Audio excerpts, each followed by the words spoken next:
Hello বন্ধুরা, কাল সকাল ৯টায় আমাদের মনীষাতলা বাইপাস মাঠে ৫,০০০ কণ্ঠে গীতা পাঠের অনুষ্ঠান রয়েছে। রামকৃষ্ণ পাঠাগারের বাইপাস পার্শ্বস্থ ময়দানে বিশিষ্ট ব্যক্তিদের এবং সাধু সন্তদের উপস্থিতিতে অনুষ্ঠিত হবে ৫,০০০ কণ্ঠে গীতা পাঠের অনুষ্ঠান।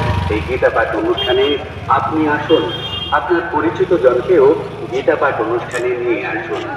গীতা পাঠের মাধ্যমে আসুন আমরা সকল সনাতনী একত্রিত হই। আপনাদের সকলের যোগদানে, আপনাদের সকলের অংশগ্রহণে সার্থক হবে গীতা পাঠের এই সমগ্র অনুষ্ঠান। আপনাদের সকলকে আন্তরিক এই মহতী ধর্মীয় অনুষ্ঠানে আপনি সবানভাবে অংশগ্রহণ করুন। ব্যাগ থাকলে বেশ ভালো হতো, লাঠিটা বেঁধে ফুটতাম। মাথার উপরে দেখা একটু, তোর মাথার উপরে। বৃহস্পতিবার সকাল ৯টায় ধ্বনিত হবে গীতার মহাবাণী। গীতার মহাবাণীতে পূর্ণ হবে আমাদের এই ধরাতল, কালিমা মুক্ত হবে আমাদের মনের অন্ধকার।